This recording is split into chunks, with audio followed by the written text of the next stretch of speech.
마태복음 7장 찾았습니다.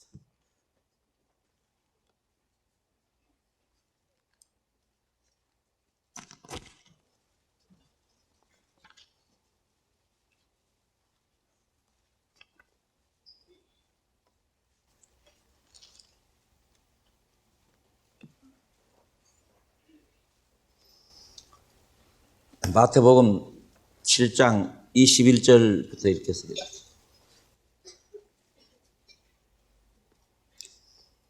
아들어 주여 주여 하는 자마다 천국에 다 들어갈 것이 아니요 다만 하늘에 계신 내 아버지의 뜻대로 행하는 자라야 들어가리라. 그날에 많은 사람이 나더러 이르되 주여 주여 우리가 주의 이름으로 선지자 노릇하며 주의 이름으로 귀신을 쫓아내며 주의 이름으로 많은 권능을 행치 아니하였나이까 하리니 그때 내가 저희에게 밝히 말하되 내가 너희를 도무지 알지 못하니 불법을 행하는 자들아 내게서 떠나가라 하리라. 여러분 중에 예수님을 주라고 부르고 하나님을 아버지라고 부르시면서 사시고 계실진데 이 말씀을 조금 생각해 보시는 것이 좋겠습니다. 우리가 이런 것을 잘 읽지 않으면 속는 수가 많은 것입니다. 물건 사면은 속을 수도 있고 또 부동산을 사면은 또 속을 수도 있고 속는 일이 너무 많은 세상입니다. 그러나 그 중에 가장 중요한 문제가 뭐냐 하면은 이 신앙생활에 있어서 속는다는 것은 영원히 돌이킬 수 없는 그런 속는 문제라는 것을 알아야 합니다. 지금 여기 있는 이 말씀 좀 이상하잖아요. 나더러 주여 주여 하는 자마다 다 천국에 들어가는 것이 아니다. 다만 하늘에 계신 내 아버지의 뜻대로 행하는 자라야 들어간다. 예수님이 하신 말씀인데 여기 보니까 뜻대로 행하는 자라야 들어간다 이렇게 말했습니다. 자, 어떻습니까? 내가 이 세상 살아가면서 하나님의 뜻에 맞는 대로 행동을 하는가 하는 문제를 한 번쯤은 짚어보고 만일 거기에 어떤 차질이 생기면은 하늘나라에 못 들어가잖아요. 이런 문제를 그냥 넘어갈 것이 아니고 과연 나는 하나님의 뜻대로 행하는 사람인가 한번 세밀하게 구체적으로 생각을 해봐야 할 것입니다. 이 성경을 읽다 보면요, 생선을 먹다가 가시가 목에 걸리듯이 걸리는 성경 구절이 많아요. 이런 것도 마찬가지입니다. 나는 열심히 예수 믿고 천당 간다고 생각하고 살아가고 있는데 어느 날 이 성경 딱 읽어보니까 하나님의 뜻대로 행하지 않으면은 하늘나라에 못 들어간다고 했는데 그러니 가시처럼 목에 걸리는 거예요. 이 성경은 히브리서 4장 12절에 보면 이런 말씀이 있습니다. 하나님의 말씀은 좌우의 날선 검보다 예리해서 심령과 관절과 골수를 찔러 쪼개기까지 한다 이렇게 돼 있어요. 이 하나님 말씀은 먼저 마음에 와서 내 마음을 예리하게 찔러가지고 수술을 해야 돼요. 의사가 칼을 들고 탁 째면은 그 안에 내부가 썩은 것이 드러나고 상한 것이 드러나는 것처럼 이 하나님의 말씀은 예리한 검보다 더 좌우에 날선 검이라고 했습니다. 그래서 심령을 찔러서 부패하고 더럽고 악하고 부정적인 그런 면을 수술이 한번 지나가지 않으면은 참된 치료가 되질 않아요. 잠언 18장에 보면 사람의 심령은 능히 병을 이기려니와 심령이 상하면 누가 일으키겠느냐 하는 그런 말씀이 있거든요. 심령의 병은 지옥과는 죄의 병입니다. 지옥을 향해서 가고 있는 죄의 병이 들어있는 것이 사람의 심령의 병이라요. 그렇기 때문에 이 심령의 병이 들었으면은 발견을 해야 되는데 사람들 그걸 발견을 못 해요. 그냥 아침 먹고 점심 먹고 저녁 먹고 밤에 잠자고 개미 치바꾸도 오듯이 그것만 잘하면은 그냥 내가 건전하고 뭐 무난한 인간이다 이렇게 생각하기 쉽습니다. 그러나 안 그래요. 그 다음에 22절 보세요. 그날에 많은 사람이 나더러 이르되 주여 주여 우리가 주의 이름으로 선지자 노릇하며 주의 이름으로 귀신을 쫓아내며 주의 이름으로 많은 권능을 행치 아니하였나이까 하리니 그때 내가 저희에게 밝히 말하되 내가 너희를 도무지 알지 못하니 불법을 행하는 자들아 내게서 떠나가라 하리라. 참 여기 보통 사람보다 월등히 잘 믿는 믿음이 좋은 사람인데 어느 날 그날이라는 그날이 있으면 그날은 예수님이 재림하셔가지고 예수님 앞에 떡 섰는데 그때 예수님이 그 믿음 좋은 사람을 보고 난 너를 도무지 모르겠다. 너는 불법을 행한 사람이다. 떠나. 지옥을 갔습니다. 그건 뭐예요 그게? 그래서 제가 과거에 일반 교회에서 목사 생활할 때는 이 성경은 나하고 관계없는 줄 알았어요. 근데 나중에 알고 보니까 이 성경 말씀이 내게 관계돼요. 주의 이름으로 선지자 노릇한다는 말은 하나님의 말씀을 전하는 것을 말합니다. 그 다음에 주의 이름으로 귀신을 쫓아내고 라고 했습니다. 저는 귀신을 쫓아냈거든요. 그때 내가 거듭나지 못했으면서도 귀신을 쫓아냈습니다. 많은 권능을 행한다는 말은 무슨 말이냐면은 기사와 이적을 행했다 이런 얘기입니다. 방언도 하고 손을 얹으니까 병도 낫고 하는 것이 권능을 행하는 거예요. 자, 여러분 그게 보통 믿음이에요? 그 굉장히 믿음이 좋은 사람인데 그런데 왜 재림하신 예수님 앞에 섰을 때에 나는 너를 모른다 하고 주님이 하셨느냐 그 말입니다. 그런데 여러분 그게 불법을 행했다 이렇게 말합니다. 하지 않아야 할 일을 한 것이 불법이다 이 말입니다. 그거 참 이상하다. 왜 어느 날 주의 이름으로 많은 권능을 행했다고 하는데 너는 불법 행했다. 난 너를 모른다. 하니까 떠나가라고 하니까 지옥을 가버렸다 이 말입니다. 그거 왜 그럴까요? 자, 그래서 우리가 한 가지 알아야 할 것은 성령으로 하는 일이 있고 성령이 없이 하는 일이 있습니다. 그게 뭐냐 하면은 전에도 말씀드렸습니다만은 사람은 영과 혼과 육입니다.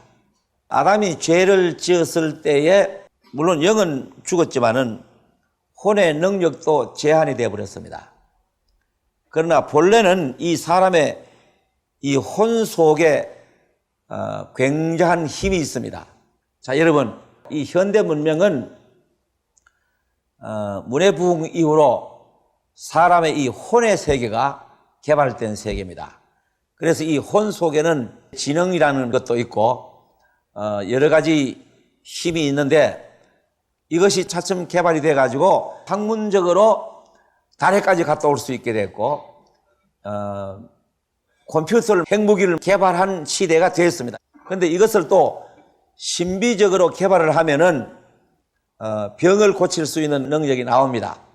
그래서 이것이 기독교 안으로 들어와 가지고 안수를 하면은 병이 나버리고 그보다 더 이상한 그런 일들이 일어납니다. 실제로 일어납니다.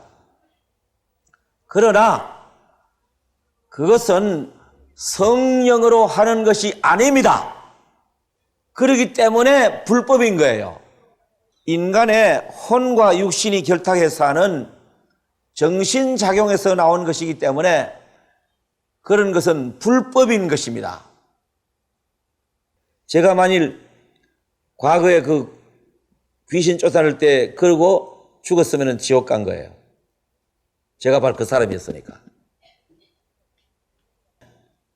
자, 여러분. 그러니까 진리는 참과 거짓을 쪼개는 것이 진리입니다. 이것을 여러분들이 썩는다 이 말입니다. 요즘 예수 믿는다는 사람들이 어디에서 그냥 이적 행하는 부흥회 한다면 와 하고 따라다니는데 주의해야 하는 것입니다. 문제는 뭐냐 하면은 참으로 심령의 병이 고쳐졌느냐 하는 그 문제예요. 여러분 속사람, 이 심령의 사람, 죄의 사람이 완전히 죄에서 풀어졌느냐, 해방을 받았느냐 하는 그런 문제지. 그렇지 않으면은 대다수가 속고 마는 것입니다. 마태복음 13장 찾아보세요.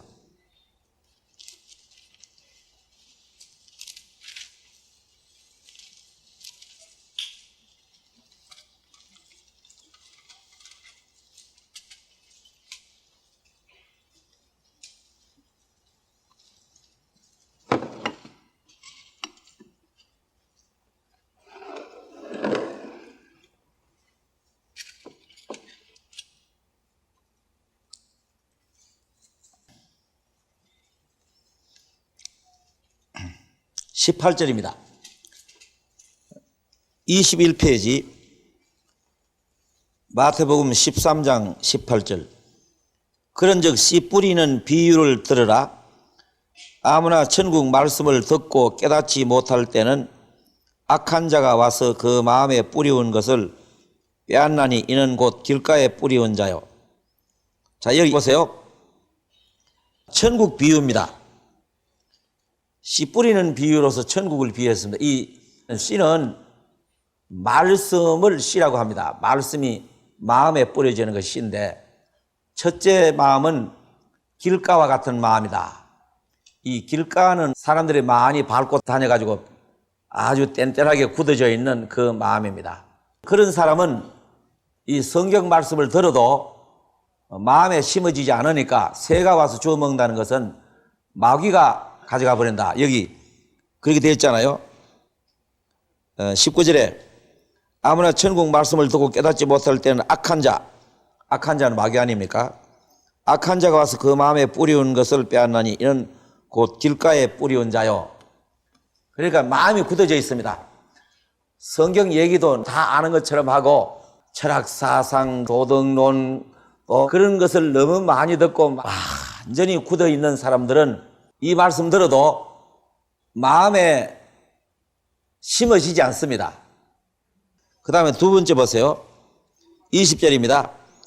돌밭에 뿌리었다는 것은 말씀을 듣고 즉시 기쁨으로 받되 그 속에 뿌리가 없어 잠시 견디다가 말씀을 인하여 환난이나 핍박이 일어나는 때에는 곧 넘어지는 자요.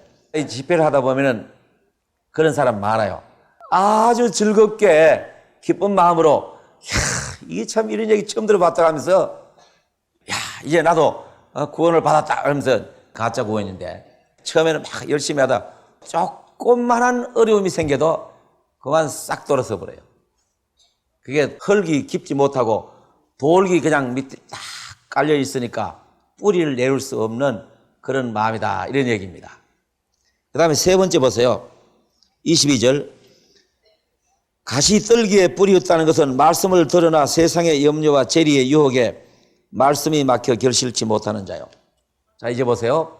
가시밭 같은 마음. 마음이 마냥 세상 일에만 몰두해 있어요. 사업하는 문제, 출세하는 문제, 생활의 염려. 그런 것 때문에 이 마음이 그냥 얽혀가지고 가시덩치에 얽힌 것처럼 아주 복잡하고 결실을 못한다, 이래 되어 있습니다. 왜 이렇게 말씀드리냐 하면은, 자, 이제 여러분, 이제 집회는 중반에 접어들었었습니다.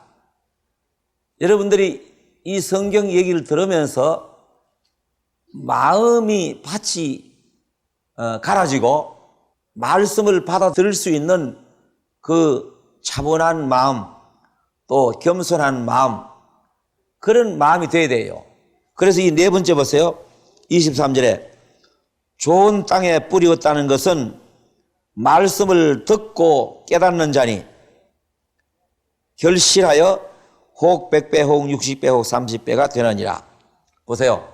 좋은 땅, 좋은 밭은 무슨 밭이냐? 낮아진 마음이고, 죄를 뉘우치는 마음이고, 진리를 찾아 헤매는 마음. 꼭씩 씨가 떨어지면 그냥 싹이 나서 열매 많이 맺는 그런 마음이다. 이렇게 하고 있습니다. 자, 그런데 여러분들이 지금까지 어떤 마음으로 어떻게 살았든지 이 성경 얘기를 들으면서도 옥토 같은 그런 마음이 될 수 있어요. 여기 옥토에 떨어졌다는 것은 말씀을 듣고 깨닫는 자니라고 했습니다. 깨닫는다는 말은 무슨 말이냐 하면은 성경 말씀이 자기가 가지고 있는 죄의 문제, 어떤 문제를 성경이 해결해 주는 그게 깨닫는 것이에요. 그 깨달음이 있어야만 그때에 성령이 오는 것이고 그때에 거듭나는 것이고 구원을 받는 것입니다. 그러니까 하나님의 말씀을 받은 자를 신이라 하였거든. 신이 된다는 말은 말씀을 깨닫는 것을 말합니다.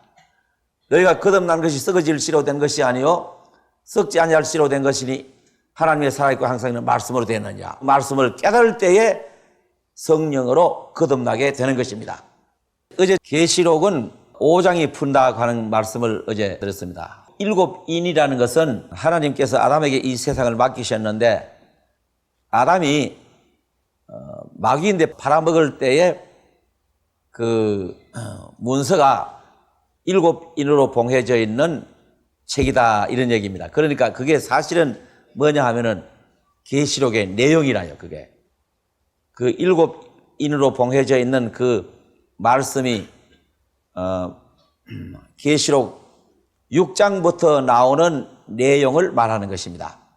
그래서 마귀에게 값을 주고 이 세상을 예수님이 도로 찾으시는 그런 광경인데 첫째인 둘째인 뗄 때마다 이 세상이 심판받는 그 광경이 나오는 것이 마귀에게 값을 주는 것이다 하는 것을 어제 말씀을 드렸고 13장에 와서 바다에서 올라오는 짐승이 하나 있는데 이 짐승은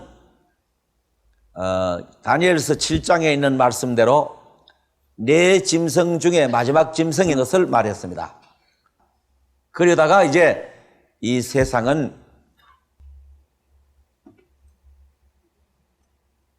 요 7년 환란 기간인데 요 7년 환란이 앞에 3년 반하고 후에 3년 반이 나누어져 있습니다. 그러면 조금 더 이 7년이라는 문제에 대해서 잠깐 생각하고 지나가겠습니다. 구약 성경 다니엘서 9장요.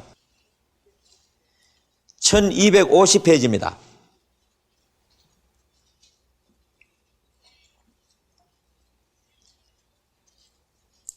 (1250페이지요)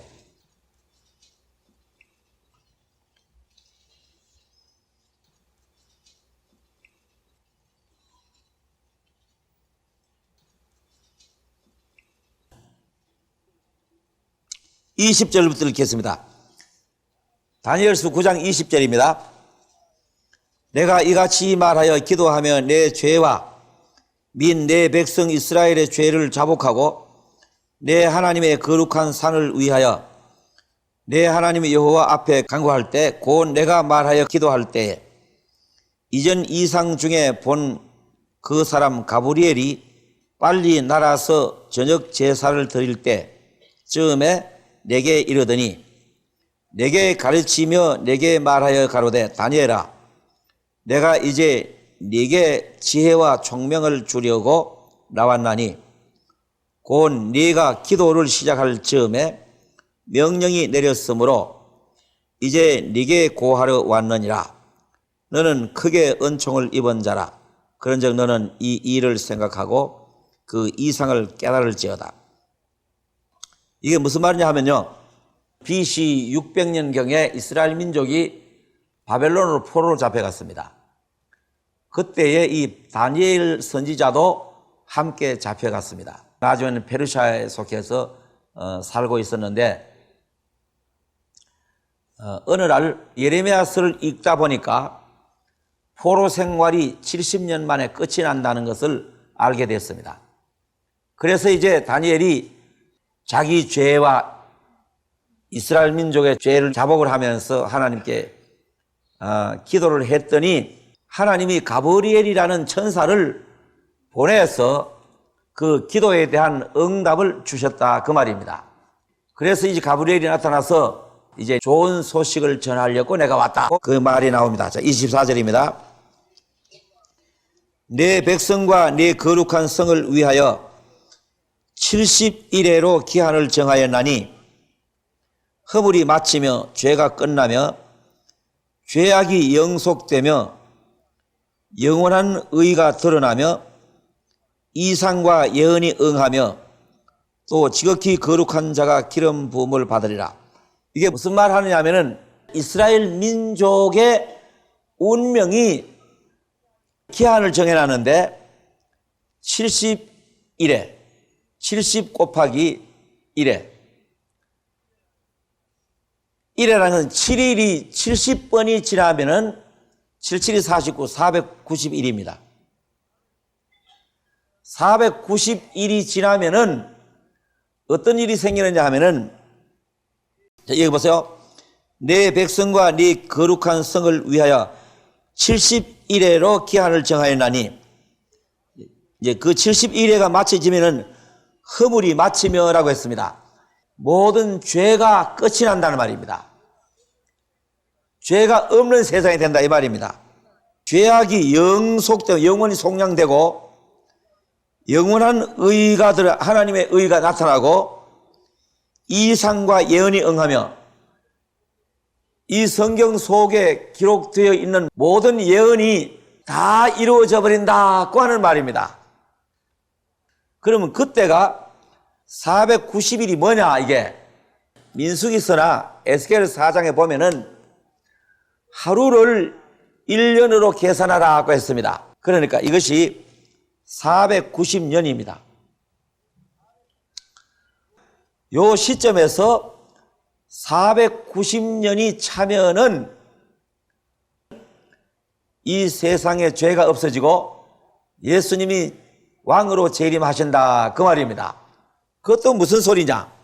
그 다음에 25절 보세요. 25절. 그러므로 너는 깨달아 알지니라. 예루살렘을 중건하라는 명령이 날 때부터 기름 부음을 받은 자 곧 왕이 일어나기까지 7일에와 62일에가 지날 것이요. 자, 이제 보세요. 예루살렘을 다시 건설하라고 하는 명령이 날 때부터 490년 만에 예수님이 재림하신다, 이 말입니다. 우리 성경, 구약 성경 느헤미야서라는 데 한번 읽어봅시다. 느헤미야서 727페이지입니다. 727페이지.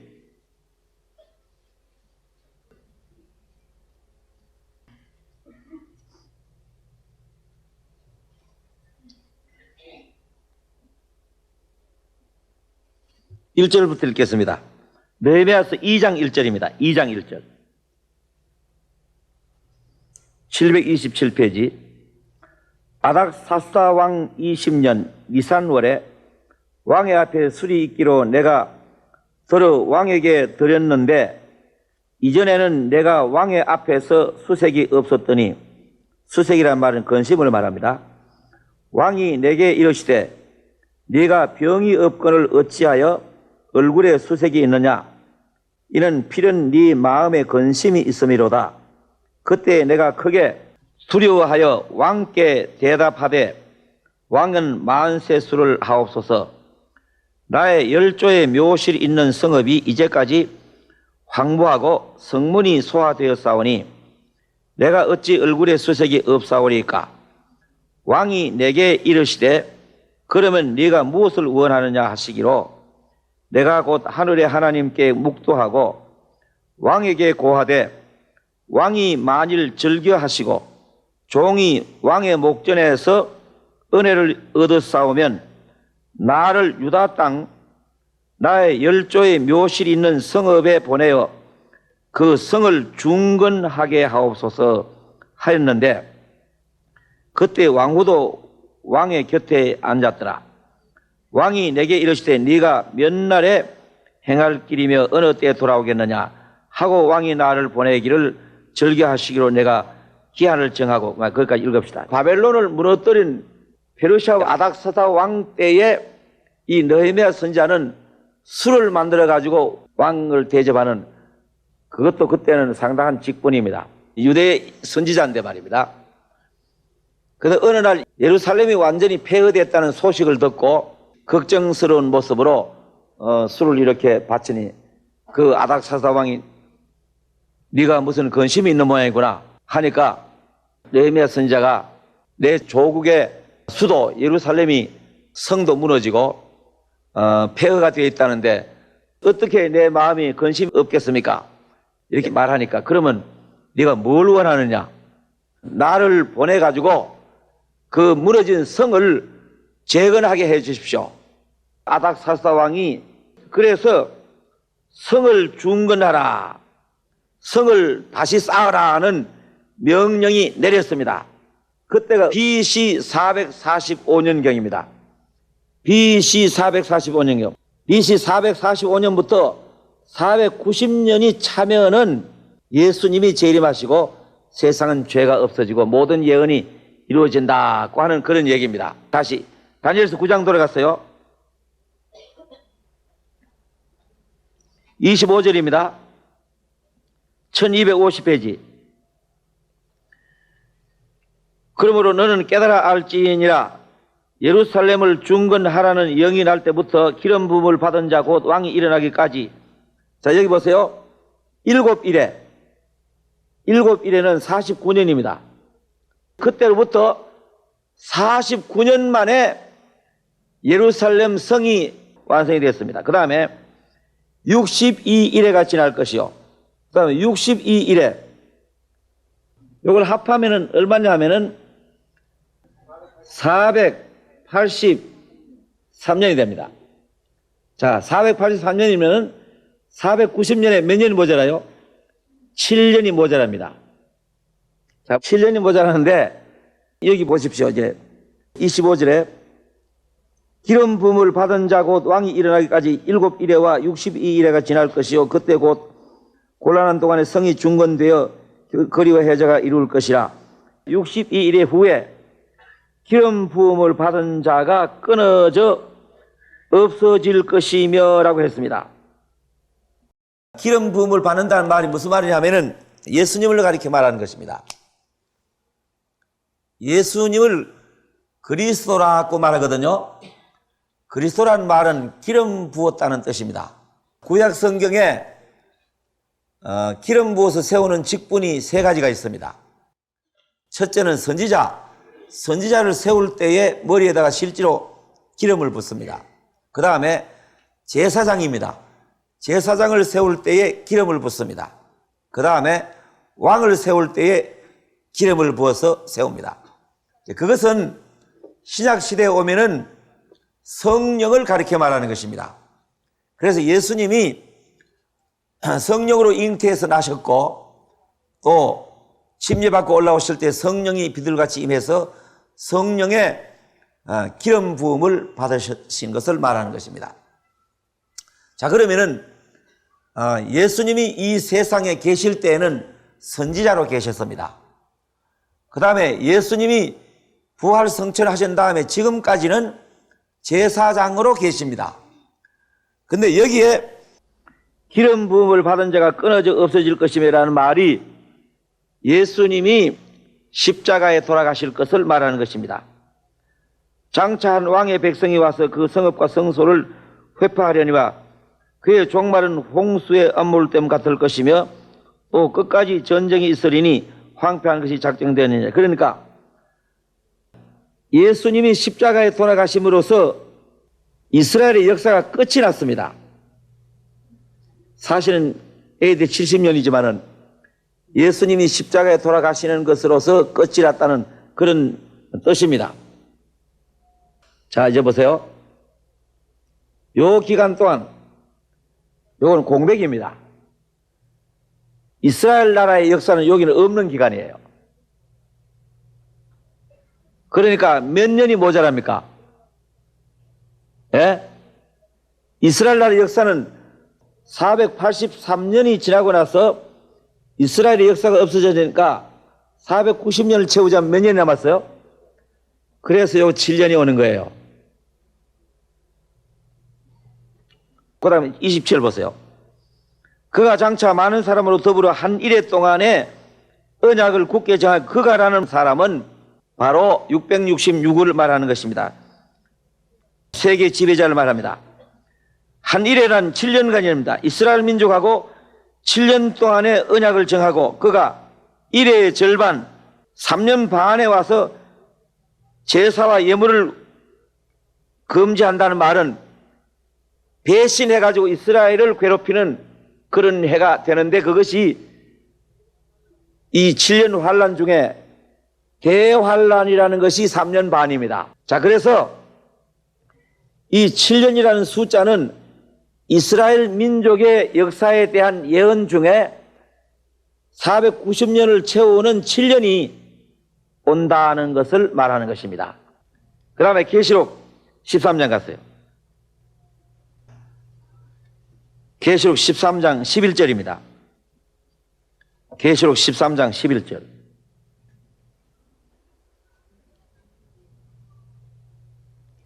내가 봄에 또 다른 짐승이 땅에서 올라오니 새끼 양같이 두 뿔이 있고 용처럼 말하더라. 저가 먼저 나온 짐승의 모든 권세를 그 앞에서 행하고 땅과 땅에 거하는 자들로 처음 짐승에게 경배하게 하니 곧 죽게 되었던 상처가 나은 자니라. 큰 이적을 행하되 심지어 사람들 앞에서 불이 하늘로부터 땅에 내려오게 하고 짐승 앞에서 받은 바 이적을 행함으로 땅에 거하는 자들을 미혹하며 땅에 거하는 자들에게 이르기를 칼에 상하였다가 살아난 짐승을 위하여 우상을 만들라 하더라. 저가 권세를 받아 그 짐승의 우상에게 생기를 주어 그 짐승의 우상으로 말하게 하고 또 짐승의 우상에게 경배하지 아니하는 자는 몇이든지 다 죽이게 하더라. 여기 땅에서 올라오는 짐승이 있습니다. 그 앞에 13장 1절에는 바다에서 올라오는 짐승은 세상에서 나오는 것을 말하고 땅에서 올라오는 짐승은 이스라엘의 지도자를 말합니다. 이스라엘 속에 선지자가 하나 나와요. 그게 왜 그러냐 하면은 이스라엘 민족은요, 지금부터 4천년 전부터 메시아가 온다고 믿고 있습니다. 히브리 말로 메시아고 헬라 말로 그리스도입니다. 2000년 전에 메시아이신 그리스도가 오셨는데 유대인들이 그 메시아를 그만 몰라보고 배척해 버렸습니다. 거의 모든 예수님을 안 믿는 이스라엘 사람들은 메시아가 앞으로 온다고 믿고 있습니다. 그들이 기다리는 메시아는 이스라엘 국가를 구원해주는 메시아라 이렇게 믿고 있습니다. 이제 앞으로 여러분 보시면 알지만은 저 이스라엘 나라는 온 세계적으로 자꾸 코너에 몰립니다. 지금도 세계가 미국하고 유럽의 일부는 이스라엘 편을 듭니다마는 그 이외에는 아랍 쪽 편을 들고 있습니다. 그러면서 나중에 이 이스라엘이라는 나라가 아주 입장이 곤란해지고 위기에 들어갈 그 때가 올 것입니다. 그때 되면은 이 이스라엘의 선지자하고 합중국이 형성되면은 굉장한 큰 나라가 됩니다. 아주 막강한 힘을 가진 그런 나라가 됩니다. 그러면 이제 동맹을 맺습니다. 그래서 여기 아까 다니엘서 9장에 있는 말씀대로 한 이래 동안에 언약을 맺는다. 그게 동맹입니다. 동맹을 맺어가지고 이스라엘의 거짓 선지자가 이스라엘 사람들에게 우리를 구원해주는 메시아다. 이렇게 선전을 하게 돼요. 자, 11절부터 다시 읽겠습니다. 내가 봄에 또 다른 짐승이 땅에서 올라오니 새끼 양같이 두 뿔이 있고 용처럼 말하더라. 용처럼 사단처럼 말하더라. 그도 굉장한 말하죠. 먼저 나온 짐승의 모든 권세를 그 앞에서 행하고 땅과 땅에 거하는 자, 이 땅이라는 것은 이스라엘을 말합니다.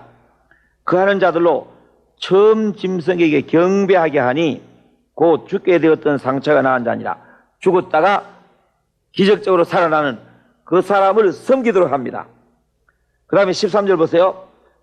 큰 이적을 행하되 심지어 사람들 앞에서 불이 하늘로부터 땅에 내려오게 하고 짐승 앞에서 받은 바 이적을 행함으로 땅에 거하는 자들을 미혹하며 땅에 거하는 자들에게 이르기를 칼에 상하였다가 살아난 짐승을 위하여 우상을 만들라 하더라. 이제 예루살렘 거리에다가 있잖아요. 거대한 우상을 만들어요. 그리고 모든 사람을 거기 절하게 합니다. 15절 보세요. 저가 권세를 받아 그 짐승의 우상에게 생기를 주어 그 짐승의 우상으로 말하게 하고 또 짐승의 우상에게 경배하지 아니하는 자는 몇이든지 다 죽이게 하더라. 자, 그런데 여러분, 사람이 만드는 우상인데요, 생기를 주어서 말을 한다, 이렇게 되어 있어요. 저는 이 성경을 벌써 알고 설교하는 지가 벌써 오래됐습니다. 그런데 그 전까지는 우상이 어떻게 말을 할까 상당히 궁금한 일이었으나 미국을 갔다가 이걸 알게 됐습니다. 이제 컴퓨터가 말하는 것은 여러분도 다 아시는 상식일 겁니다. 하와이에 제 아는 분이 미 해군성에 근무하는 분인데 자기는 컴퓨터하고 말하는 게 일이래요. 그래서 이제 컴퓨터하고 말을 하다 보면은 저기 사람 소리가 쩌벅쩌벅 나면은 컴퓨터가 저기 누가 지금 오고 있다고 말한대요. 왜 그러냐 하면은 거기 오고 있는 사람이 컴퓨터에 입력이 되어 있는 사람입니다. 자, 여러분들도 컴퓨터에 다 입력이 되어 있어요. 그래서 컴퓨터가 말을 하는데 거대한 우상을 만들어 놓고 컴퓨터를 장치를 그 안에 확성기 달고 해놓으면 그 우상이 큰 음성으로 말을 하게 되는 겁니다. 이것은 우리 눈앞에 와 있습니다. 보세요. 이 계시록의 기록이 지금으로부터 2000년 전에 기록된 것입니다. 2000년 전에 기록된 이 성경이 이 말씀이 드디어 지금 우리 눈앞에 나타났습니다. 그러니까 성경은 사실이잖아요. 그 다음에 16절입니다.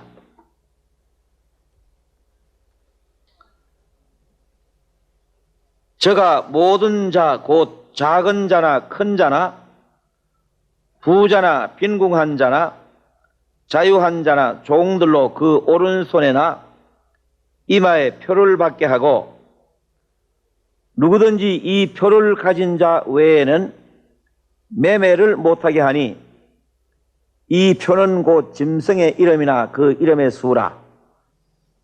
지혜가 여기 있으니 총명 있는 자는 그 짐승의 수를 세어보라. 그 수는 사람의 수니 666이니라. 자, 여러분, 이것도 1900년 전에 기록된 말씀인데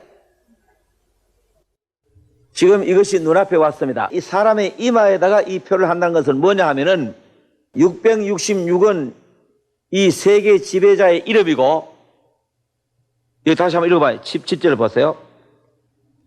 누구든지 이 표를 가진 자 외에는 매매를 못하게 하니 이 표는 곧 짐승의 이름이라. 짐승의 이름. 세계 지배자 짐승의 이름이라. 그 이름의 수라. 이름을 숫자로 표기한 것입니다. 앞으로는요, 한 사람도 빠짐없이 다 입력되어 있습니다. 그 다음에 18절 보세요. 지혜가 여기 있으니 총명 있는 자는 그 짐승의 수를 세어보라. 이름의 숫자입니다. 그 수는 사람의 수니 666이니라. 자, 여기서 사람의 수다 666이다. 그게 무슨 말이냐? 이 성경 속에 숫자의 뜻이 있습니다. 3 하면은 삼위일체 하나님이라는 뜻입니다. 그 다음에 4 하면은 세상입니다. 그걸 합치면은 7입니다. 그 7수가 성경적인 개념에서는 만수입니다. 그럼 사람은 뭐냐? 사람은 완전하지 못하는 뜻에서 육이 사람이라는 뜻이에요. 자, 그래서 그러면은 육, 그게 무슨 뜻이냐? 사람이 하나님이 됐다, 그 뜻이에요. 삼은 하나님인데 사람이 하나님을 노릇한다, 그 말입니다. 그가 적그리스도이고 이 세계 지배자입니다. 계속 잡고 데살로니가 후서 2장입니다. 334페이지입니다.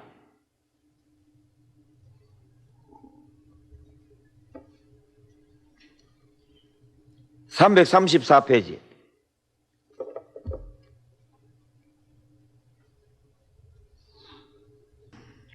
데살로니가 후서 2장 1절입니다. 형제들아, 우리가 너희에게 구하는 것은 우리 주 예수 그리스도의 강림하심과 우리가 그 앞에 모임에 관하여 혹 영어로나 혹 말로나 혹 우리에게서 받았다 하는 편지로나 주의 날이 이르렀다고 시동심하거나 두려워하거나 하지 아니할 그것이라. 누가 아무렇게 하여도 너희가 미혹하지 말라. 먼저 배도하는 일이 있고 저 불법의 사람, 여기 불법의 사람이라고 하는 것이 적그리스도 세계 지배자입니다. 저 불법의 사람 곧 멸망의 아들이 나타나기 전에는 이르지 아니하리니 저는 대적하는 자라. 하나님을 대적하는 자입니다. 범사에 일컫는 하나님이나 숭배함을 받는 자 위에 뛰어나 자존하여, 자 보세요, 하나님 성전에 앉아 자기 일을 보여 하나님이라 하느니라. 내가 하나님이다 하는 자입니다. 그게 666입니다. 6은 사람을 말하고 3은 하나님을 말하는데 사람이 하나님이 됐다는 뜻입니다. 내가 하나님이다 하는 성전에 앉아서 앞으로 이스라엘 민족이 그를 자기들의 메시아로 모십니다. 세계 지배자인데 그가 예루살렘에 가서 성전에 앉아가지고 내가 하나님이다고 하는 자가 이제 나타난다, 이 말입니다. 그의 이름이 666이라요. 자, 이제 그런데 모든 사람이 이 표를 받게 되는데 이 표가 없으면은 살 수가 없어요. 왜? 매매를 못하니까. 팔지도 못하고 사지도 못하니까 아무것도 못 삽니다. 그래서 결국은 생존권이 없어진다, 이 말입니다. 예. 그러니까 모든 사람이 앞다투어 가면서 이 표를 받게 됩니다. 그 대신 이 표를 받으면은 굉장히 편리합니다. 그때는 돈이 필요 없습니다. 회사에 가서 일을 하면은 은행에 자동적으로 이 표를 가진 사람에게 예금이 되니까 슈퍼마켓에 가서 물건이 다 산 후에 이마나 손에 이 표가 있으니까 컴퓨터 앞으로 지나가 버리면은 계산이 저절로 다 돼버립니다. 비행기 타면서도 오른손에 표가 있으면 손만 지나가 버리면 되고, 표가 돈이라요. 표가 돈이라요. 그러니까 굉장히 편리한 시대가 옵니다. 제가 여러분들에게 사진 하나 보여드리죠. 이 잡지는 스테른이라는 독일 잡지입니다. 여기 이 잡지 표지가 바코드 남바입니다. 붉은색으로 바코드가 이제 그려져 있고, 사람들이 이 표를 받게 되는 이 문제를 이 잡지 속에 내놨습니다. 자, 여기 보십시오. 84년도에 나온 잡지인데 여기 이마에다가 바코드 남바를 그린 겁니다. 84년도에 독일에 인구조사가 시작됐는데 몇 가지로 조사하느냐 하면은 무려 84가지로. 자, 여기 보세요. 88년 11월 5일자 신문인데 조선일보입니다. 우리나라에도 이미 지나갔습니다. 전 국민 신상 78개항 입력 준비. 우리나라에도 사람 개인의 78개 항의 조사를 은밀히 해갔다고 봅니다. 그래서 이제 말씀이 생겼습니다. 사생활 침해라고 해가지고 반발이 심하니까 공식적으로는 하지 않았는데 이 독일에서도 막 반발이 일어났습니다. 그때에 이 잡지 회사에서 이마나 손에 표하기 위해서 인구를 조사한다라고 여기 발표해 놨습니다. 2000년 전에 기록한 이 성경인데 오늘 우리의 눈앞에 나타났습니다. 분명히 나타났어요. 앞으로 모든 사람들이 다 이 표를 받게 되고 표 받으러 오라고 하면은 마치 무슨 배급 줄 때 서는 것처럼 열을 쫙 서서 표를 받게 될 것입니다. 하지만은 문제가 하나 있어요. 무슨 문제냐 하면은요, 계시록 14장 찾으세요.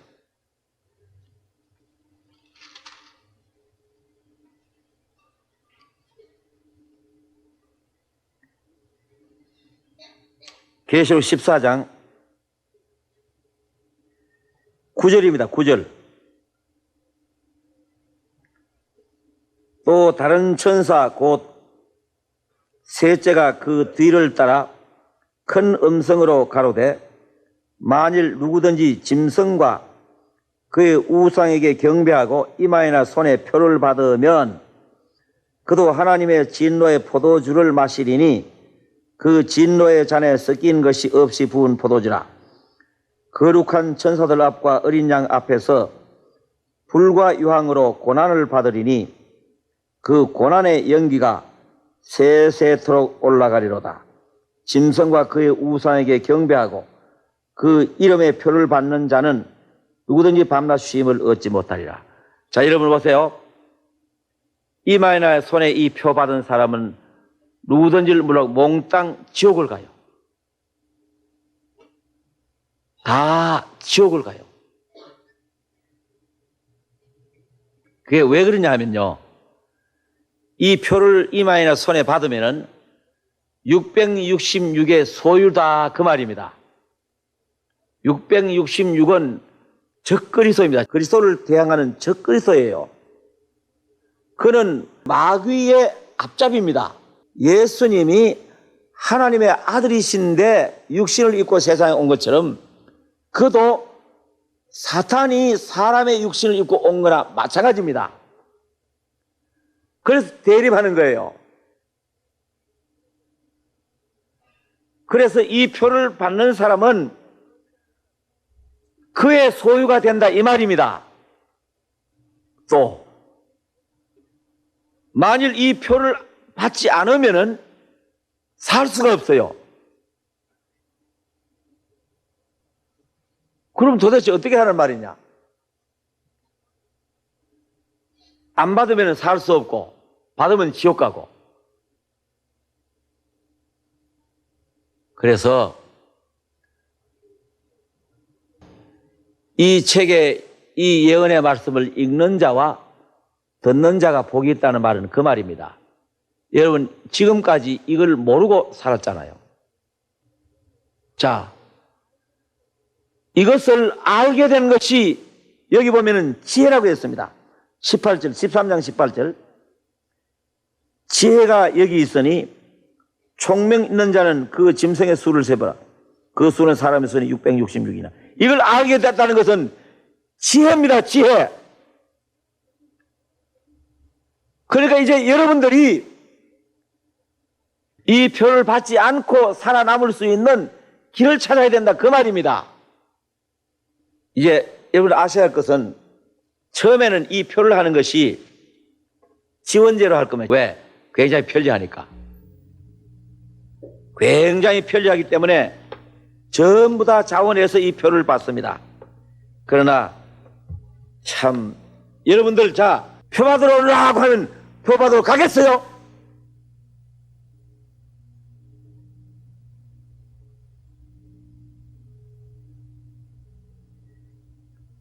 그러면은 표를 안 받으면 먹고 살지 못하는데 어떻게 하느냐.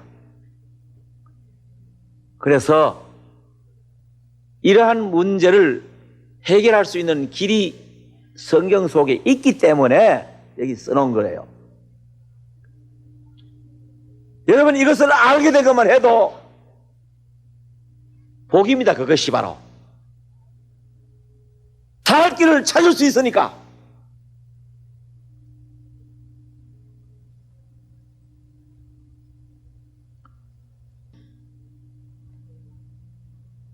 여러분, 우리가 살고 있는 세상은요, 나가면 네온 사운이 그냥 피카피카하고 그냥 전부 다 우리의 말초신경을 마비시키는 이런 것들입니다. 그들 세계에서 황홀경에 빠져가지고 정신을 못 차리는 이런 시대입니다. 그러면서 마귀가 사람을 마비시켜가지고 지옥을 끌고 가는 거예요. 그런 과정에서 이런 것도 그냥 슥슥 지나가는 겁니다.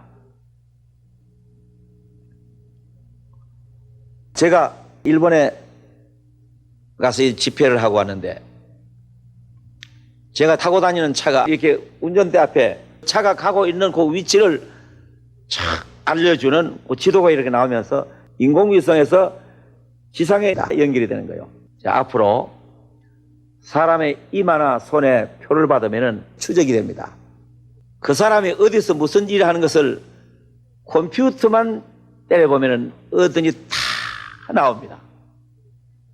여러분, 우리는 그냥 보편적인 시대에 살고 있는 게 아닙니다.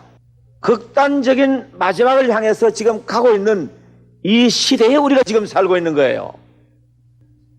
자, 그래서 온 세계가 이 적그리스도라는 그 힘으로 세계 지배자에 의해서 이 이마나 손에 표를 해가지고 모든 사람의 동태를 전부 감시합니다. 그래서 세계를 지배하는 거예요. 자, 그러니까 도저히 견딜 수 없으니까 전쟁이 일어납니다. 계시록 16장 찾으세요. 16장 12절입니다.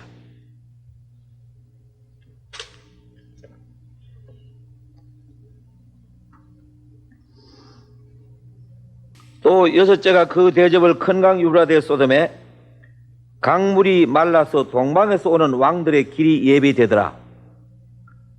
또 내가 보매 개구리 같은 새 더러운 영이 용의 입과 짐승의 입과 거짓 선지자의 입에서 나오니 저희는 귀신의 영이라. 이적을 행하여 온 천하 임금들에게 가서 하나님 곧 전능하신 이의 큰 날의 전쟁을 위하여 그들을 모으더라. 보라, 내가 도적같이 오리니 누구든지 깨어 자기 옷을 지켜 벌거벗고 다니지 아니하며 자기의 부끄러움을 보이지 아니하는 자가 복이 있도다. 새 영이 히브리어므로 아마겟돈이라 하는 곳으로 왕들을 모으더라. 그래서 이 아마겟돈 전쟁이 일어나요. 아마겟돈이 어디냐? 아마겟돈은 이 지중해 연안으로 북쪽으로 쭉 올라가면 산이 그냥 뚝 끊어지는 데가 있는데 거기가 하이파라는 항구입니다. 이 하이파라는 항구에서 내륙 쪽으로 차로 1시간쯤 가면은 숲이 우거지고 한 언덕이 나옵니다. 그 언덕에 가면은 메기도라는 이 간판이, 여기 간판입니다.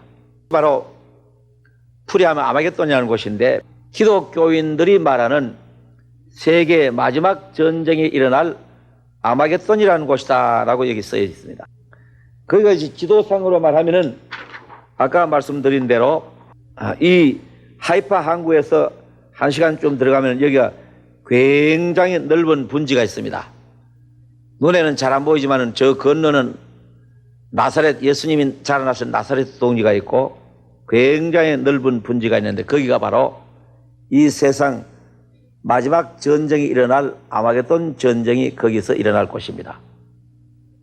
자, 그러면은 어느 나라하고 싸우느냐? 12절 보세요. 또 여섯째가 그 대접을 큰 강 유브라데 소돔에 강물이 말라서 동방에서 오는 왕들의 길이 예배되더라.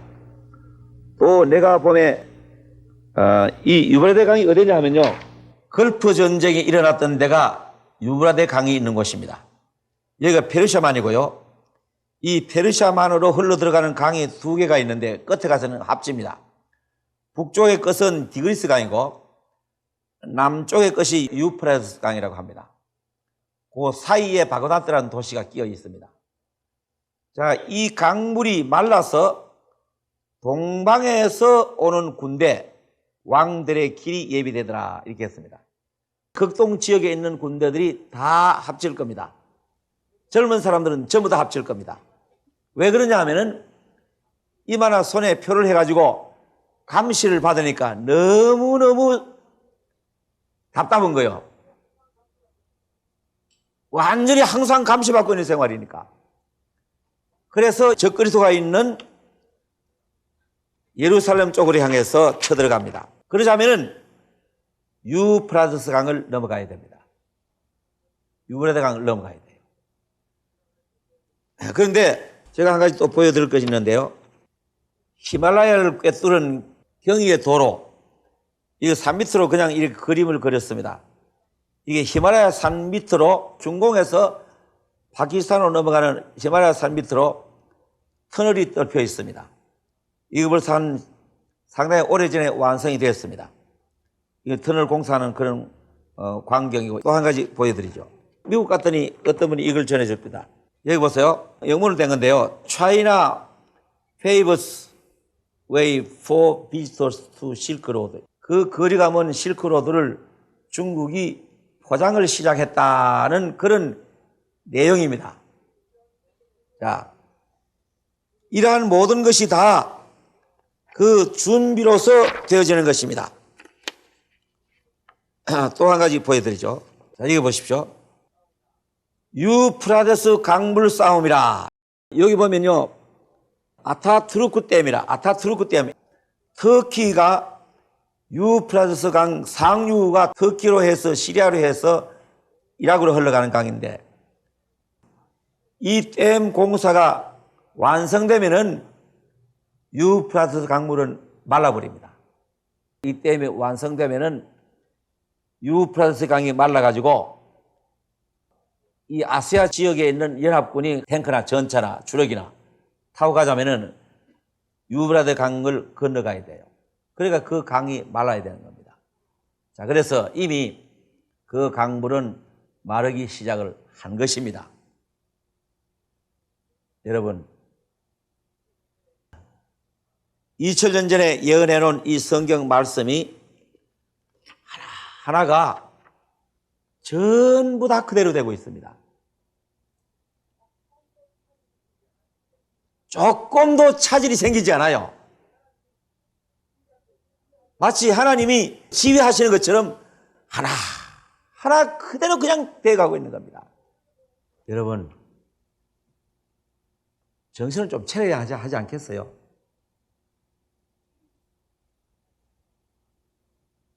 지금까지 살아오던 방식대로만 살아서는 안 되죠.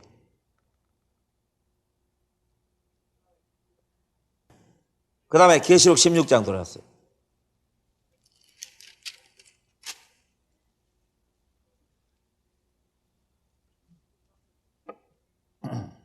(13절입니다)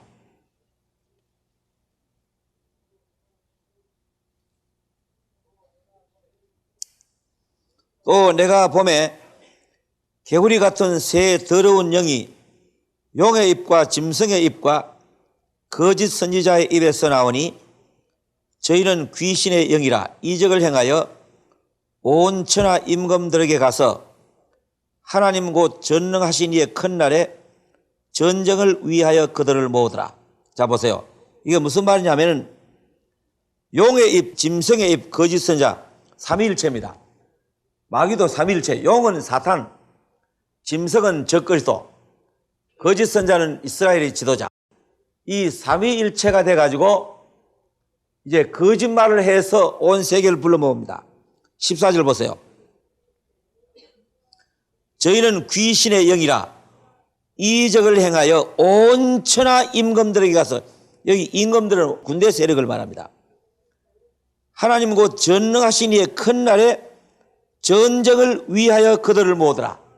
그러니까 이제 아시아의 세력이 온다는 얘기를 듣고 이적을 행해가지고 저 그리스도가 온 세계 군대를 전부 다 모아더래요. 그러니까 처음에는 전쟁이 아시아의 군대 상대 온 세계 군대입니다. 그래 그 숫자가 얼마나 많습니까? 그 전쟁이 절정에 이르렀을 때 예수님이 오셔요. 그게 15절입니다. 보라 내가 도적같이 오리니 누구든지 깨어 자기 옷을 지켜 벌거벗고 다니지 아니하며 자기의 부끄러움을 보이지 아니하는 자가 복이 있도다. 무슨 옷을 입을까요? 입어야 돼요? 예? 그 전쟁이 절정에 이르렀을 때 예수님 오시는데 예수님 앞에 설 수 있는 사람은 벌거숭이는 못 섭니다. 이사야 61장 10절에 있는 말씀대로 구원의 옷으로 내게 입히시며라고 했잖아요. 구원의 옷을 입지 않으면 안 돼요. 구약 성경 한 곳 찾겠습니다. 스가랴 14장.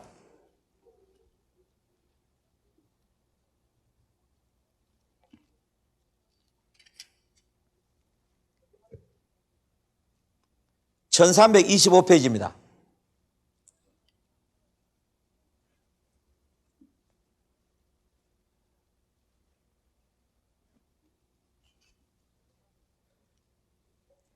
(1325페이지요)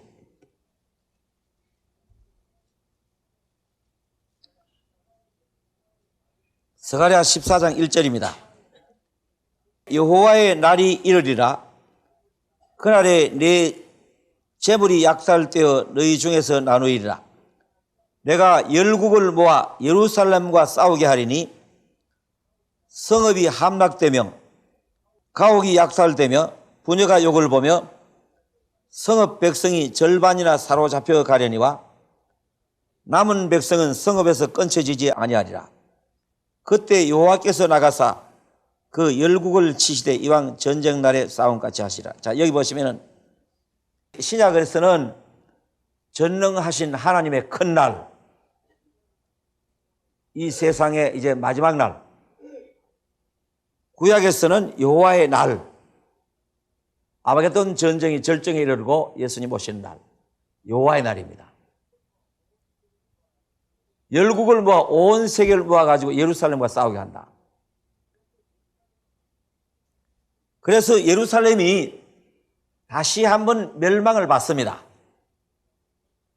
세 번째입니다, 이것이. 예루살렘이 세 번째 멸망을 받는데, 그러나 다 멸망받는 것은 아닙니다. 여기 2절에 보면은 내가 열국을 모아 예루살렘과 싸우게 하리니 성읍이 함락되며 가옥이 약탈되며 부녀가 욕을 보며 성읍 백성이 절반이나 사로잡혀 가리니와 남은 백성은 성읍에서 끊쳐지지 아니하리라.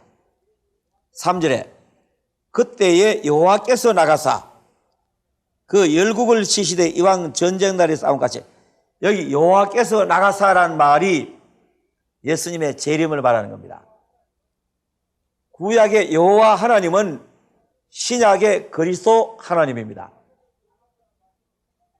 예수님이 재림하시면서 그 모든 양쪽 군대를 다 멸망시킵니다. 그래서 그것으로서 심판이 끝나는 거예요. 온 세계가 예루살렘에 모였는데 예수님이 재림하시면서 완전히 멸망시켜버립니다. 여기 14장을 접어놓고 계시록 19장입니다.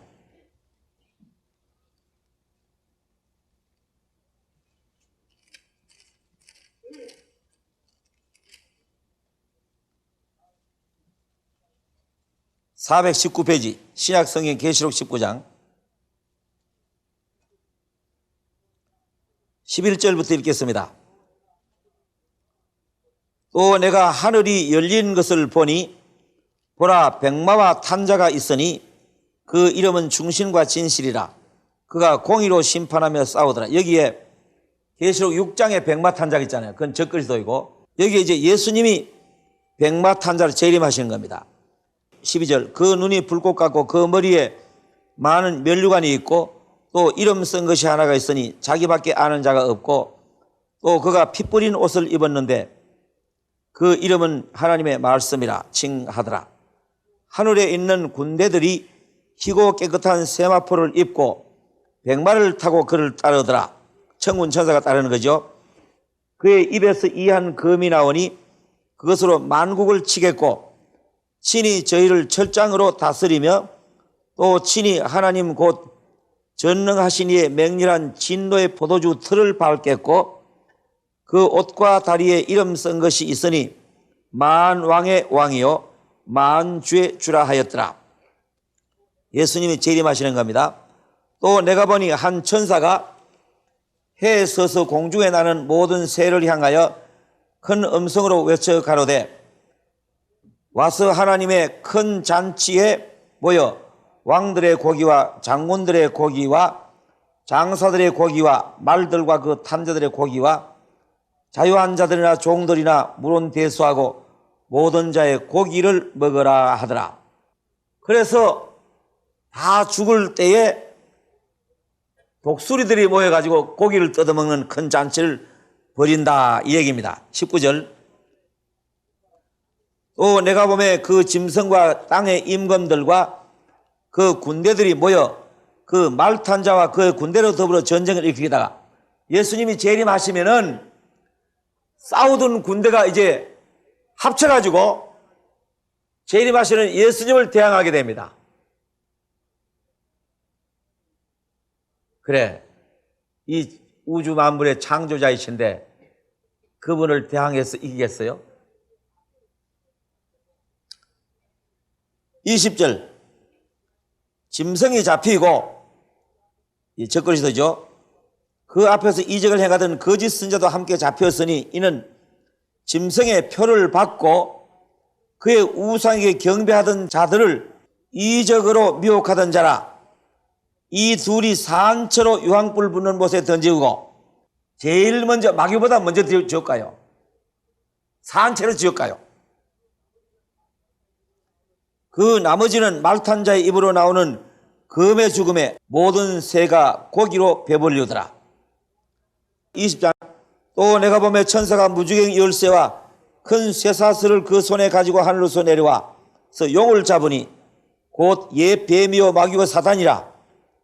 잡아 1,000년 동안 결박하여 무저갱에 던져 잠그고 그 위에 인봉하여 1000년이 차도록 다시는 만국을 미혹하지 못하게 하였다가 그 후에는 반드시 잠깐 노일이라. 아직은 지옥은 아닙니다. 20장 10절입니다. 또 저희를 미혹하는 마귀가 불과 유황못에 던지우니 거기는 그 짐승과 거짓 선자도 있어 세세토록 밤낮 괴로움을 받더라. 마귀가 지옥 들어가는 거죠. 자, 여러분, 예수님이 재림하시면은 그 모든 군대가 이스라엘로 몰려와서 몽땅 다 멸망합니다. 그러니까 이스라엘 땅이 심판의 장소입니다. 온 세계 군대가 와서 멸망하는 이 심판의 장소입니다. 그래서 이스라엘 민족이 2000년 만에 회복이 되고 있는 거예요. 스가랴 14장 돌아갔어요.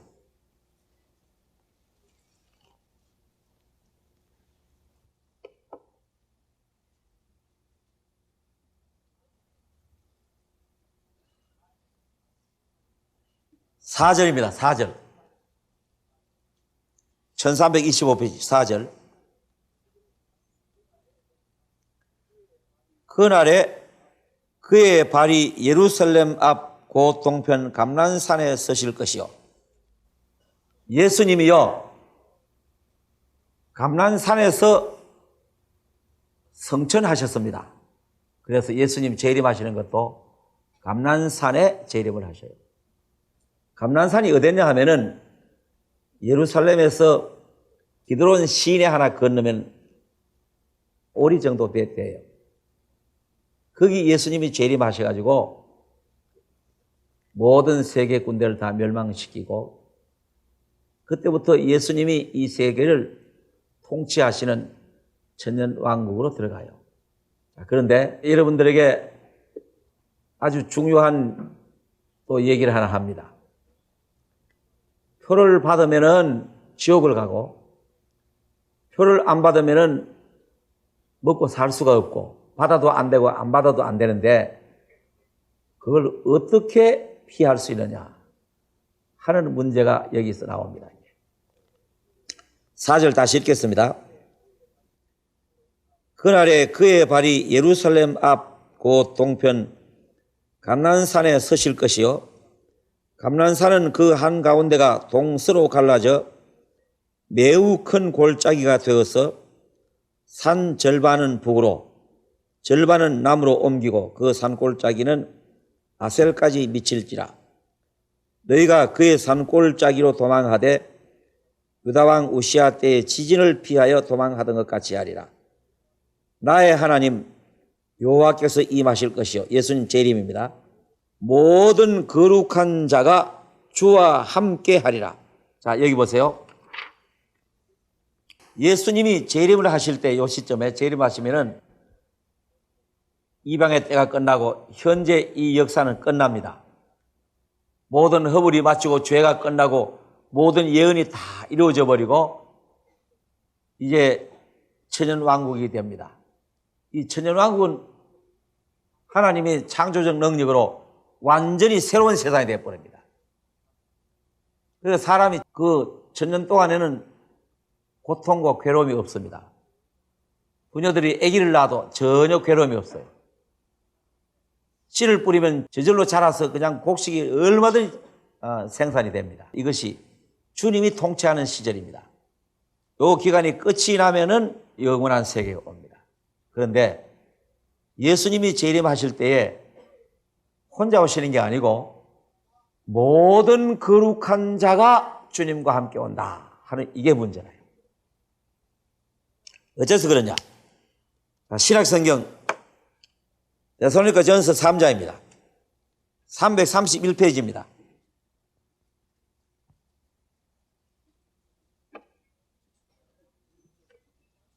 데살로니가전서 3장 13절입니다. 13절 읽겠습니다. 우리 주 예수께서 그의 모든 성도와 함께 강림하실 때에 하나님은 우리 아버지 앞에서 거룩함에 흠이 없게 하시기를 원하노라. 자, 예수님 오신 때 모든 성도가 함께 온다. 도대체 그게 무슨 말이냐? 자, 여러분, 예수님의 재림은 한 번입니다만은 시기가 7년이 걸리고 2기로 나누어져 있어요. 처음에 재림을 하시면은 공중 재림입니다.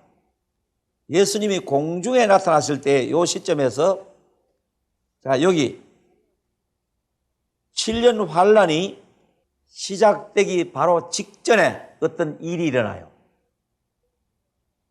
자, 여기 데살로니가전서 4장 보세요. 4장 16절입니다.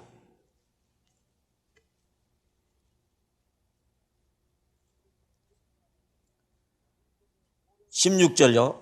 주께서 호령과 천사장의 소리와 하나님의 나팔로 친히 하늘로 쫓아 강림하시리니 그리스도 안에서 죽은 자들이 먼저 일어나고. 자, 보세요. 주님이 공중에 나타났을 때에 이 지상에 살았던 역사 이래로 구원을 받은 사람들로서 그때 이미 죽은 사람이 요 시점에서 전부 부활을 합니다. 죽은 자들이 먼저 일어나고 전부 부활해서 예수님을 만나게 됩니다. 그 다음에 17절 보세요. 그 후에 우리 살아남은 자도 저희와 함께 구름 속으로 끌어올려 공중에서 주를 영접하게 하시리니 그리하여 우리가 항상 주와 함께 있으리라. 자, 보세요. 요 시점에서 구원을 받고 아직 살아있는 사람, 그 사람이 들림을 받습니다. 이 현재 우리 이 육신이 부활하는 것처럼 변해버립니다. 죽지 아니하는 육신으로 변해버립니다. 신령한 몸으로. 그래서 해결이 되는 거예요.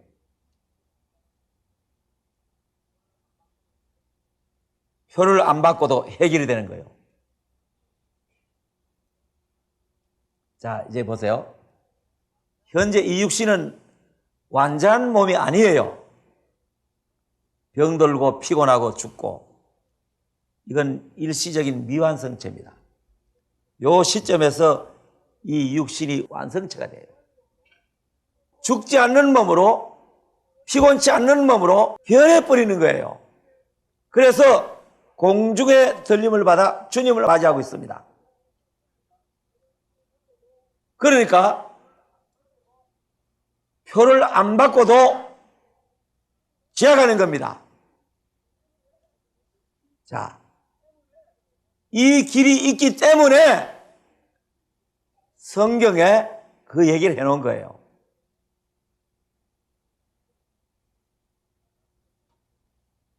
그러나 아무나 그렇게 되는 건 아닙니다. 구원받은 사람.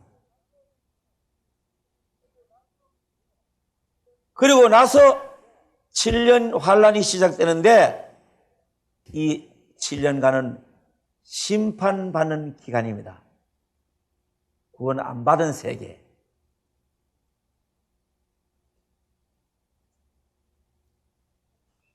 자, 여러분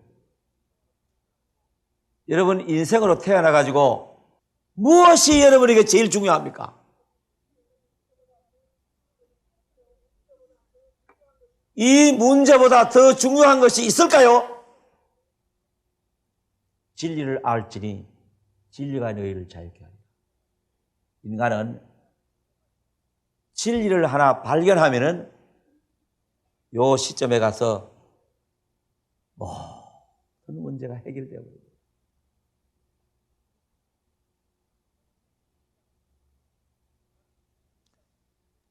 데살로니가 후서 2장 보세요.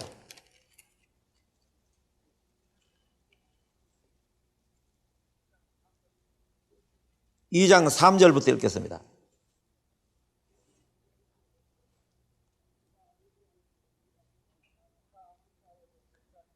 누가 아무렇게 하여도 너희가 미혹하지 말라. 먼저 배도하는 일이 있고 저 불법의 사람 곧 멸망의 아들이 나타나기 전에는 이르지 아니하리니 저는 대적하는 자라 범사에 일컫는 하나님이나 숭배함을 받는 자 위에 뛰어나 자존하여 하나님 성전에 앉아 자기를 보여 하나님이라 하느니라.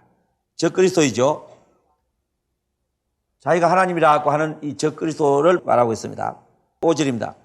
내가 너희와 함께 있을 때에 이 일을 너희에게 말한 것을 기억하지 못하느냐. 저로 하여금 그 666입니다. 저희 때에 나타나게 하려 하여 막는 것을 지금도 너희가 아나니. 잘 보세요. 그가 자기 때가 오면은 정체를 드러냅니다. 저로 하여금 저희 때에 나타나게 하려 하여 막고 있다라고 말하고 있습니다. 자, 그가 자기가 적그리스도라는 것을 나타내려고 하는 것을 누군가가 가로막고 있습니다. 그 막고 있는 분이 떠나가 버리면은 자기 때가 됩니다. 어둠의 때가 되는데 나타나는 겁니다. 그 다음에 7절 보세요. 불법의 비밀이 이미 활동하였으나 지금 막는 자가 있어 그 중에서 옮길 때까지 하리라. 그때 불법한 자가 나타나리니 주 예수께서 그 입의 기운으로 저를 죽이시고 강림하여 나타나심으로 패하시라. 자, 이제 그 막는 분이 누구냐 하면은 성령이십니다. 성령.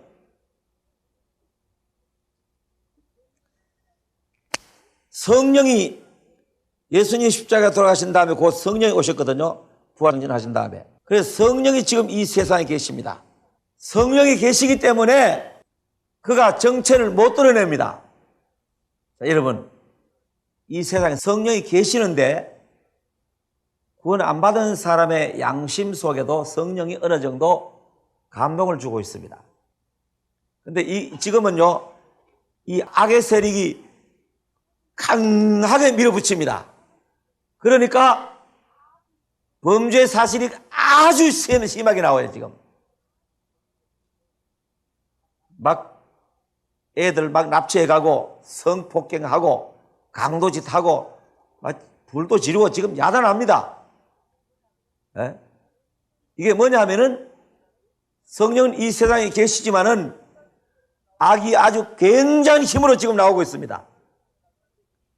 그러다가 어느 시점에 가면은 성령이 가버려요. 그래서 이 시기를 가리켜서 뭐라고 말하냐면은 은혜 시대라 이렇게 말합니다. 은혜 시대라. 그래서 고린도후서 6장에 보면은 보라 지금은 은혜 받을 만한 때요 구원의 날이로다.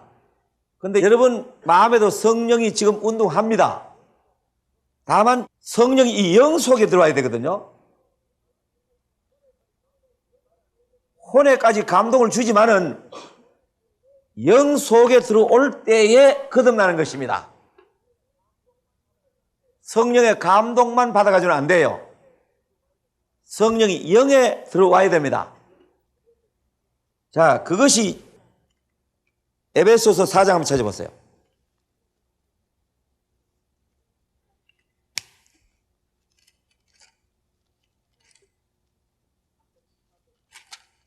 (314페이지입니다)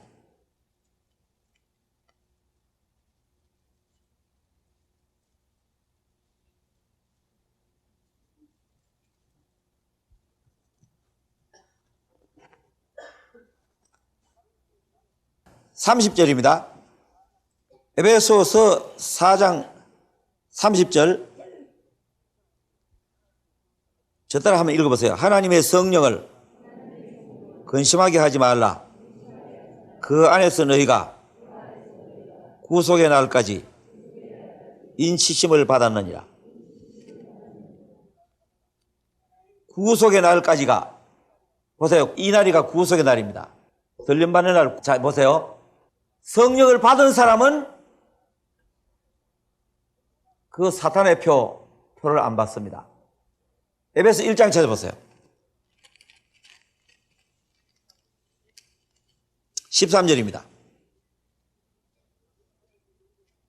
13절 그 안에서 너희도 진리의 말씀 곧 너희의 구원의 복음을 듣고 그 안에서 또한 믿어 약속의 성령으로 인치심을 받았으니 보세요. 약속의 성령으로 인치심을 받았다. 듣고 믿어 약속의 성령으로 인침을 받았으면은 마귀의 표를 안 받고도 된다 이 말입니다. 자, 그래서 이 성령이 지금 계실 동안에 은혜 시대입니다. 구원받을 시대입니다. 그러니까 이 시대 놓치면 안 돼요. 이 시대가 언제 끝날지 모릅니다. 그래서 이때에 와서 성령이 가시거든요. 성령이 가실 때에 성령으로 인침을 받은 사람이 그냥 가는 거예요. 성령의 인침을 받은 사람이 변화받아 가는 거예요.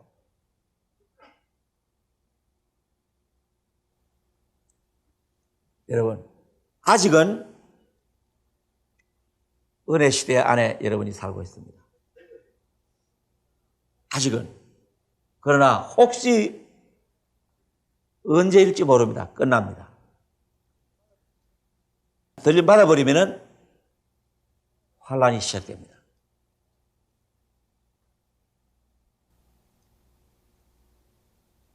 여러분, 이 세상에 살면서 아무리 급하고 아무리 큰 문제가 있어도 사람에게 이보다 더 큰 문제는 없어요. 지금까지 이 성경 얘기를 들으시면서 성경은 전부가 사실이라는 것이 밝혀졌습니다. 물론 시간에 제약이 있기 때문에 중요한 부분만 얘기했지만은 사실 아닌 것이 없었지 않습니까? 여러분, 앞으로 남아있는 미래의 문제는 환란이 오는 것과 예수님 재림입니다. 그리고 언제 변화받을지 그런 것이 미래입니다만은 다른 것이 사실인데 그것만 사실이 아니겠습니까? 그러니까 여러분들이 이 복음에 귀를 기울여서 확실히 어느 날 깨닫고 거듭난 경험을 하면은 환란을 면합니다. 성령과 함께 가버리니까 예수님 만나서 공중에 있는 동안에 7년간 이 세상에 그런 말할 수 없는 어려움이 일어납니다.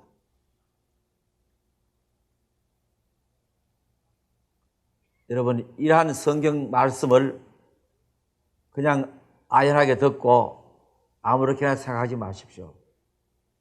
이것은 여러분들에게 영원한 운명이 달려있는 그런 문제인 것입니다. 다 같이 기도합시다.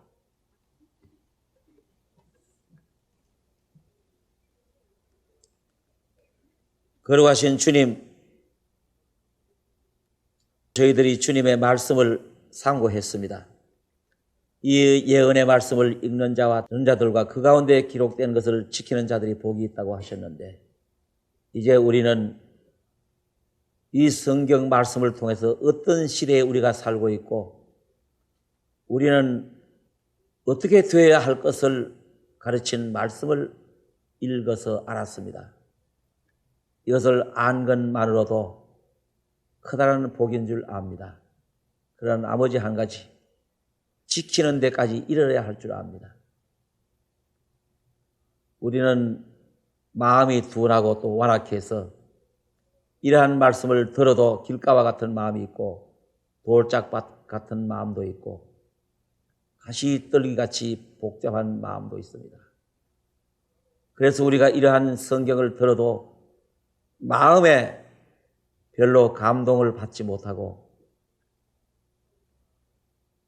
굳은 마음을 그냥 가지고 있을 수가 있습니다.